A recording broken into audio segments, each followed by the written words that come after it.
What's going on, everybody? It's your boy Spencer, bringing you that Synchro Eldlich build that I have been showing off. So, if you guys haven't seen, I did a gameplay video and I did a step-by-step combo tutorial. And I'm going to show a little more gameplay after the deck profile is up because I didn't want to make it a separate video, showing off one of the newer combos that I kind of realized as I was making the step-by-step stuff. That way you can take a look at it, and if you really enjoy, like, the replay, which I'll show first, then you can check out the step-by-step if you want something more in depth to really understand, what was going on there.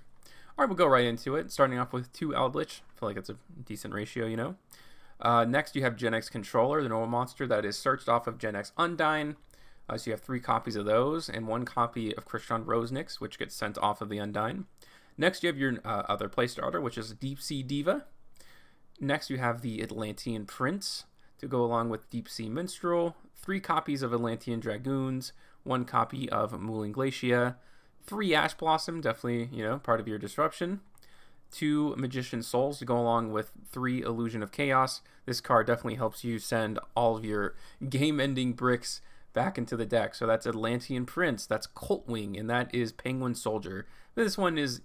It is not something you want to see in your hand, but there's other combos, so it's like not the end of the world. Colt Wing definitely is one of those that you just simply cannot have. And Artifact Scythe is actually fine too, because the Dagda sets from hand or deck.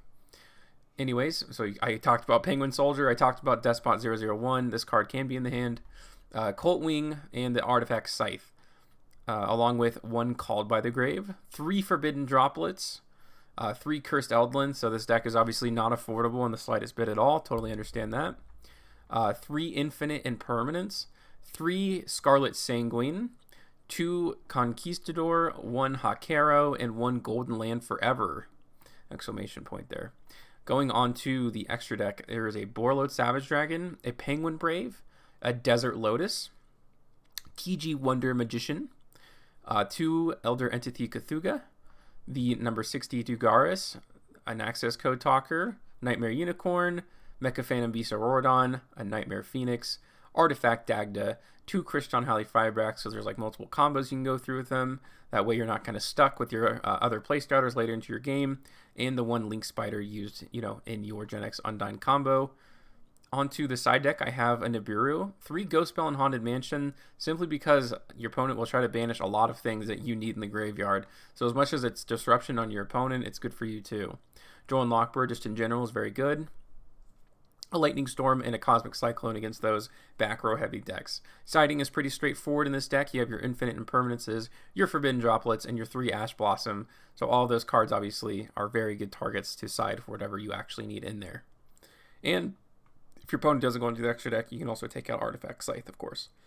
Alright, let's go into some replay videos. And it looks like we'll start here with me against Snake. So this is like the fully extended combo that you guys are used to at Deep Sea Diva if you've watched my Penguin videos, but it ends in a pretty nasty board. So him ashing the Cursed Eldlin is actually amazing for me, because now he's only going to have 3 cards in his hand. So I'm obviously going to have, this combo ends in an Omni Negate, so he'll have, 3 cards in hand at the end of this. And I already know basically what they all are, except for the one off the top, which is going to have to be something pretty good. And of course, it's the standard stuff. I told you guys in the deck profile. You can check out my step-by-step combo tutorial to see exactly what I have going on here.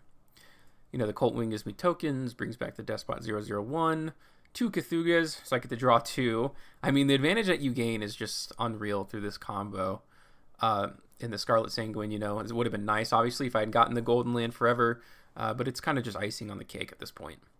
All right, see you later.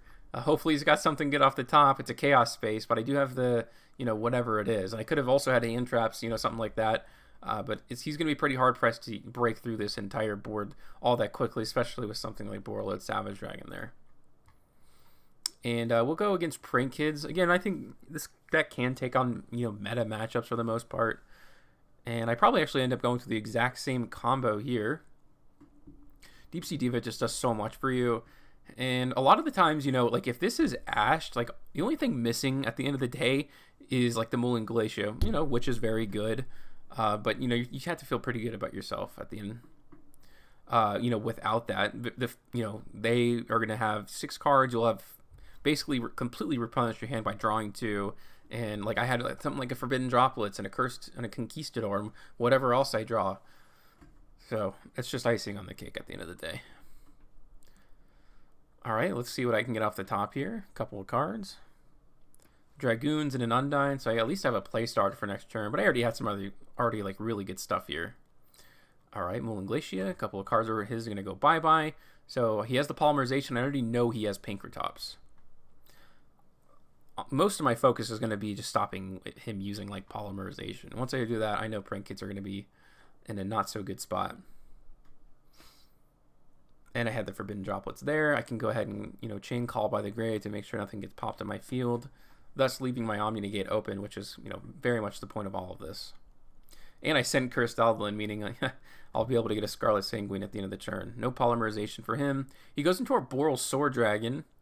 So he gets a couple of attacks here. He's going to get over my Omni Negate for next turn. I already used it, obviously. And we'll see how far I can take this. Alright, I try to go, I think, straight for the battle phase. And it goes to the end phase because of Moulin Glacier not on the field. So I did have to completely pass my turn. He did pretty well, honestly, to get through it all. But because I had sent, you know, the conch off of the Forbidden Droplets and Cursed Eldlich, I now have this online, forcing him to go straight into the battle phase once again. Off the top, I get a Cursed Eldlich. That's pretty good take. And I can get a Hakero. I don't know if that's too important against prank kids. Maybe it is. All right, let's go ahead and get rid of this Boral Sword Dragon. I can bring this back. This is going to give me a search at the end of the turn. And I think I'm just trying to see if I can get into an Access Kotaker at this point. Although, again, I think I get stopped here because it doesn't let me attack directly. I'm not sure. I don't know. I would have been short of life points anyway, so it doesn't actually make a difference, but it's just kind of floating out there. But I have an Omni Negate to go along with whatever, so literally he only has one card, so there's nothing he could have done about it. He didn't have any graveyard resources too, of course. And he surrendered from there. Pretty cool to be able to stand up to a deck like that, for sure. Alright, Metal Foes, starting with Deep Sea Diva again, just to show you how good this card is. Although, at this point, I don't think I've invented the combo with Boral Sword Dragon, or Borreload Savage, not Boral Sword. So I think I just go into the Penguin stuff at this point. And the last one, I'm like 90% sure I do the Gen X Undyne combo. So you get a little bit of everything. And if you want to see like the full breadth of what this deck can do, I did like a 20-minute gameplay video a couple days ago. Alright, the Despot 001 comes back. I know this like so well. It's like Raid Raptor combos at this point. They're like ingrained in my memory. So I have an Infinite Impermanence of Forbidden Droplets on top of that. Yeah, so I go into the Penguin Knight stuff. So you guys can see a little bit of different stuff. Really enjoy this card. And it's good. I think this combo actually is like pretty decent because I have like 2 forms of monster negates. Anything else is just kind of cherry on top. Parametal Foes is going to be used to get to the trap card. I can ash that. I didn't ash it, a Forbidden Droplets and Infinite Impermanence, plus I get to, you know, bounce 2 monsters back to his hand when he activates a monster effect, which is, you know, definitely ideal, no doubt. This guy is playing Dark Magician. Cursed Eldlich's going to come and give me something. And fortunately I have this Cult Wing, which is why I have a card like Illusion of Chaos to even make my plays possible, but I didn't need it for this one. And I probably go into Dagda here. Christian Holly Fibrax gets an Ash from the deck, turns into there. And now my chain's going to start. Against Dark Magician, this is like really good. Unless they have, you know, a Dark Magical Circle and a Magician Souls. But they, you know, stopping them from going into Dragoons is just, it's so deadly. I'm going to go ahead and Ash that so he doesn't draw. He's going to have to neg here. Illusion of Magic, I'm pretty sure he does have at least a couple of draws. Normal summoning the Dark Magician Girl is actually a very smart move. But when you have something like Cursed Eldlich, like, you're just kind of starting off on the right foot.